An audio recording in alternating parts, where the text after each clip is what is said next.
Unbelievable. I was just looking through the comments that my adoring public has left, and some of them are really mean. I'm starting to think people don't like me. Like, look at this one. I hope a donkey kicks you in the face and does $500 worth of improvements to your teeth. I don't want to get kicked in my pretty little face. This guy looks like he hasn't worked up the courage to put the moves on his sex doll yet. That's not true. I stuff a pillow into a pair of women's jeans, and I am assertive, but respectful with them. After 15 years sober, I have drank myself into sweet oblivion every night since I watched this video, hoping, perhaps, that one night I won't wake up, but the next day always comes, and with it, the memory of you. There is no escape from this living death. I would end it all, except I fear coming face to face with whatever sadistic god blighted the world with you. Well, that's a little much. I've got to become more likable. After all, my livelihood depends on it. I make YouTube videos for a living. If people don't like me, they won't watch, and they might not even like and subscribe. And they might not even give me money at patreon.com/thoughtslime. There's got to be something I can do.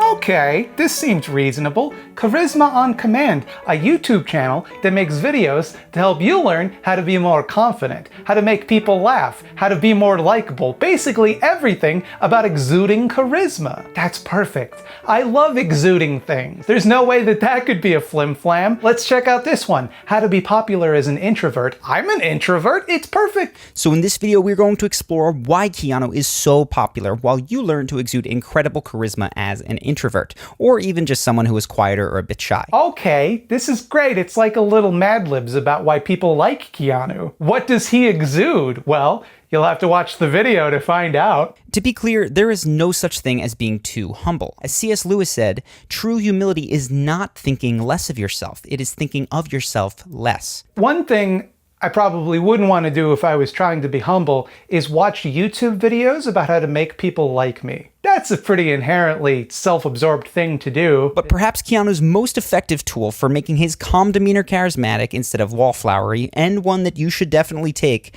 are his enthusiastic hand motions. One particular motion that is a favorite of Keanu is this little hand rub, and he does this before going into a story that gives the impression that whatever's coming next is going to be really juicy. Oh, that makes sense. That's what I love about Keanu Reeves. I love his fun hand motions. Now that you mention it, that's why people like him. Look how likable I'm being now. Isn't this likable? It's kind of really weird that they keep trying to frame Keanu Reeves as this shy, low-key kind of guy, but then showing clips of him being big and high energy and making big motions and gestures. Keanu Reeves isn't actually very much like they're trying to portray him, but the characters he's known for portraying sure are. His two most well-known characters, Neo Matrix and John Wick, are both taciturn, brooding, strong, silent types. It's pretty obvious from every interview they show with Keanu that he's not like that at all in real life. He's a goofy and kind of excitable guy. But if you wanted to frame the narrative for a video, it makes sense to portray him as an introvert, because based on the characters he has played, that's probably how people see him. It's either setting up a story about him that makes a compelling case study for the advice that they wanted to give anyway. And that advice falls into two main forms. The first is harmless, common sense observations like, people will like you if you're kind, or praise them.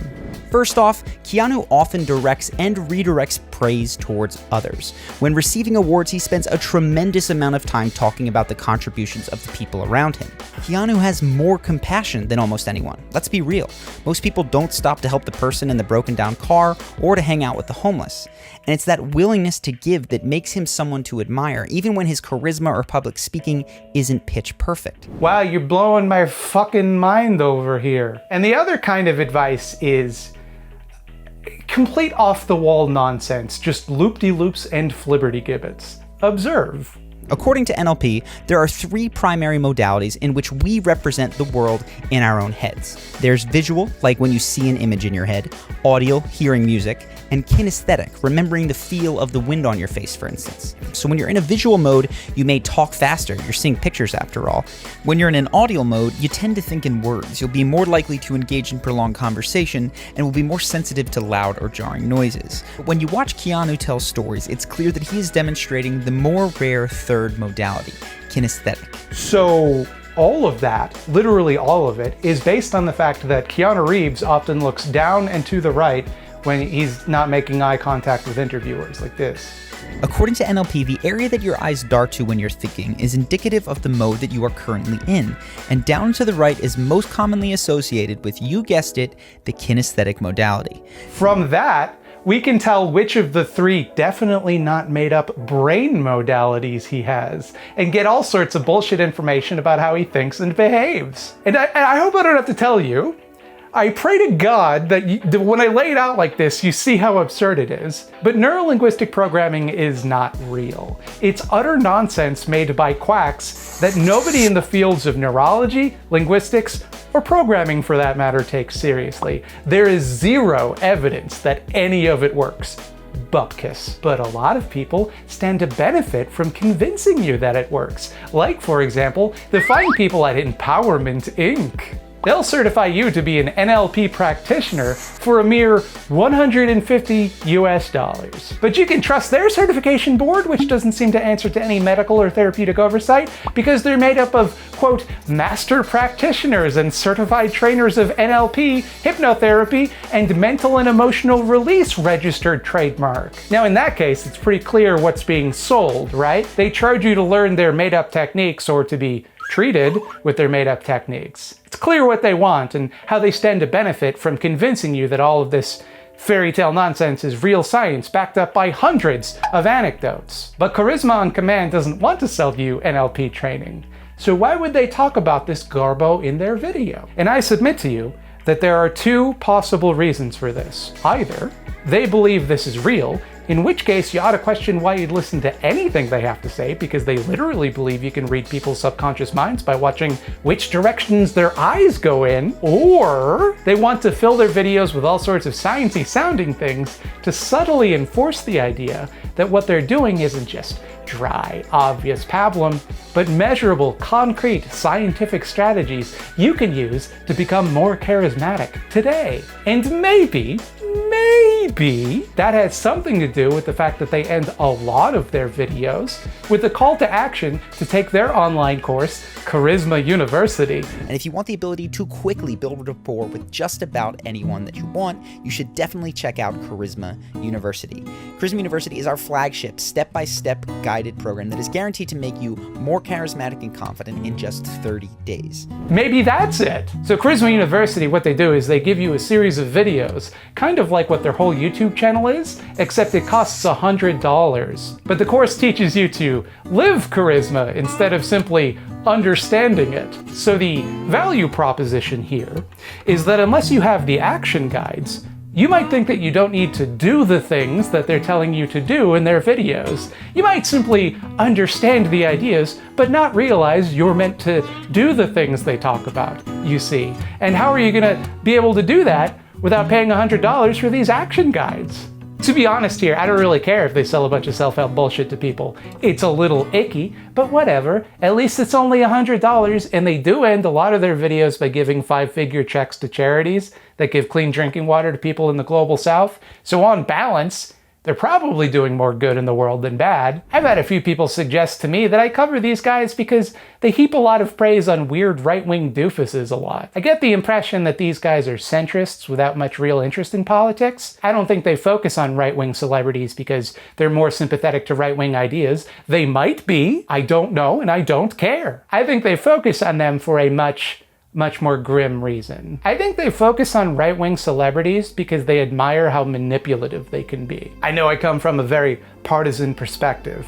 Still, feels really weird to value persuasiveness in and of itself, regardless of what it is you're trying to persuade people of. Take, for example, this video, the 5 psychological tricks to win any argument, where they analyze Steven Crowder's Change My Mind YouTube segment, where he ambushes college kids and deceptively edits a conversation to make it look like they're unreasonable, but he's cool. Steven has an opportunity built into the beginning of the segment where he explains what's about to happen. This is designed to be a discussion that hopefully opens a civil dialogue. I believe in searching for the truth. My presupposition is that there are 2 genders, and if you would like to change my mind on that, you're more than welcome. You should attempt to concisely summarize how the other person feels, like you see Steven do here. Okay. To fend. So I want to make sure that I'm understanding your reasoning for why it is a baby outside versus inside the womb, even though it's the same age. They analyze all the things they think Crowder does right and the things they think he does less than right. And it's kind of weird to look at a conversation about something as heated as abortion or whether there are more than two genders and ask your audience to ignore what is being said in favor of analyzing how well it's being said. I mean, I get it. They don't want to pick a side and alienate their viewers. Fine. A little cowardly, but fine. Truly though, you'd want the truth to be the more persuasive thing in any discussion that could have profound impacts on people's lives. Doesn't it kind of feel like it makes things worse if bad actors can learn to persuade people no matter what it is they're actually saying? Surely, a more valuable skill than persuading others to agree with you is to learn to see through the ways that people attempt to persuade you, to be a little more discerning about what factors you let influence your decision making, rather than capitalizing on psychological tricks to get people to agree with you. Surely, you shouldn't want people to agree with you unless what you're saying is correct. And if what you're saying is incorrect, it could be dangerous to learn how to convince people to believe it anyway. But you know, if you teach people skills like that, it's more difficult to then persuade them to give you $100 so that they can learn to be as charismatic as Steven Crowder. And I don't want to overstate my case here, but there's a weird Patrick Bateman emptiness to a lot of the advice on COC. They place such an emphasis on getting people to like you, naturally, because that's the focus of their channel, that everything else seems kind of secondary to that goal. Like, they'll tell you not to worry what people think of you, because that's an annoying or unlikable quality, which is true, but it's also kind of catch-22 if you think about it that way, because if you implement that advice for that reason, you're still caring what other people think of you. In essence, their advice is to behave as though you don't care what people think, but their whole business model relies on you absolutely caring what people think. So it's an invitation to be dishonest. Being likable, in and of itself, irrespective of what you are liked for, it's kind of a weird, shallow goal, kind of a weird thing to pursue. Check out this video where they talk about how making fun of both sides of the political spectrum will make you alienate people less often. The last area we'll touch on will be politics. Many comedians fall into a trap of only joking about one side, effectively making everyone on the other side dislike them. By teasing everybody, he makes it clear that this isn't about a group being superior. He's just making people laugh and pointing out the general absurdity in politics. But do you see how you're kind of centering how other people feel about you over your own thoughts, beliefs, and feelings? It implies that you should filter what you say through the lens of what it can do for you on an interpersonal level, and make sure to say the things which build the strongest connections with people, not the things that you believe. And do you see how that might encourage someone to be a big phony? And sure, obviously, charisma on command don't believe that. Nobody thinks people being phonies is a good quality, but a lot of their advice seems to straddle the border between persuasiveness and manipulativeness. In that Steven Crowder video, for example, they talk about how Crowder begins a conversation by establishing common ground or complimenting the person he's going to argue with. It might seem silly, but sharing a hobby, an acquaintance, or a location that you've lived in immediately makes people feel that you are like them, which makes them view your position with less suspicion. I grew up in Longview, East Texas. I have an in-law from Longview, actually. Longview, you would go to Tyler, right? Yeah, Is that where they yeah. had the big escalator? Yeah. Yeah, okay. Right away, that stood out to me, because when I worked as a cell phone salesperson, our seminars would tell us to do exactly that, to build rapport with the customer so that they'd be more trusting and thus more likely to buy shit from you, to make them feel good so that you could get them to do what you wanted. And in both cases, I think this reduces human connection to a sort of transaction. I'll be nice to you, not because I'm nice, or I think intrinsically being nice is the right thing to do, but because it makes you more likely to do what I want you to do. Likewise, they criticize Crowder for dunking on his opponents and humiliating them because that breaks the connection and makes them more difficult to persuade. Similarly, these insults do not work when it comes to changing someone's mind, so don't do stuff like this. Who are you arguing with? You're Don Quixote fighting windmills, man. Not because that's rude or mean, just because it makes it more difficult to get what you want from people. So other people's feelings, kind of a means to an end. Put yourself in the headspace of someone attempting to use this advice, going through the mental checklist of, oh, at this point, I should establish a connection here, or compliment this person to make them feel at ease. Do you really mean what you say at that point? Or are you just saying it because it's advantageous for you? Are you being nice? Or are you acting nice? And I don't want to make it sound more sinister than it is, because at the end of the day, telling people to compliment others isn't going to make the world worse. A consequentialist might argue that it doesn't matter why you're doing what you're doing. All that matters is that what you're doing has a good effect on people.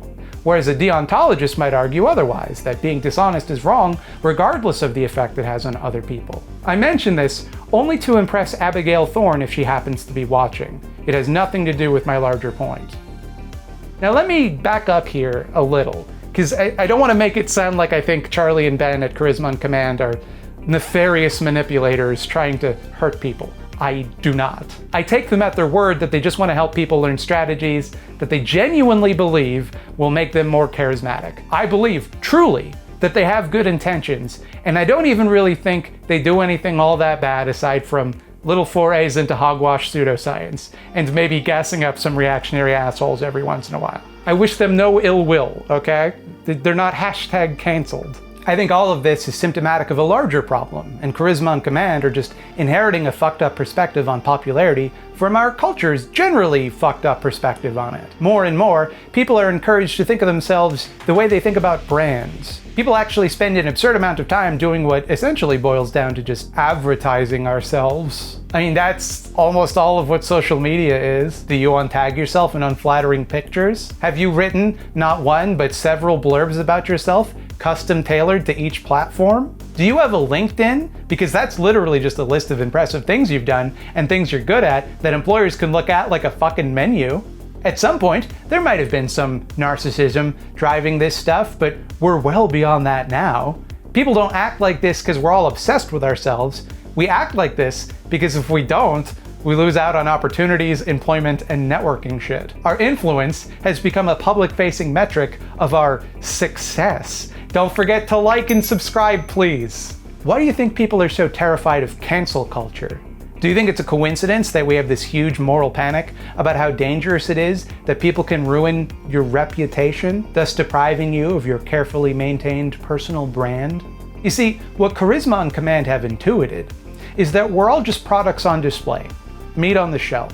What reads to me as manipulative is in fact the inevitable result of trying to manage the human brand hybrids that we've all become. The contents of our interactions, much like the contents of our social media feeds, are irrelevant in the face of the image we wish to project. So maybe it's okay that some people don't like me. Maybe the price of individuality is the occasional mean comment. And if that's what it takes, I'm not gonna let that shit bother me anymore, except of course I will. Of course it's going to bother me every single time. Besides, there's plenty of nice comments too, like,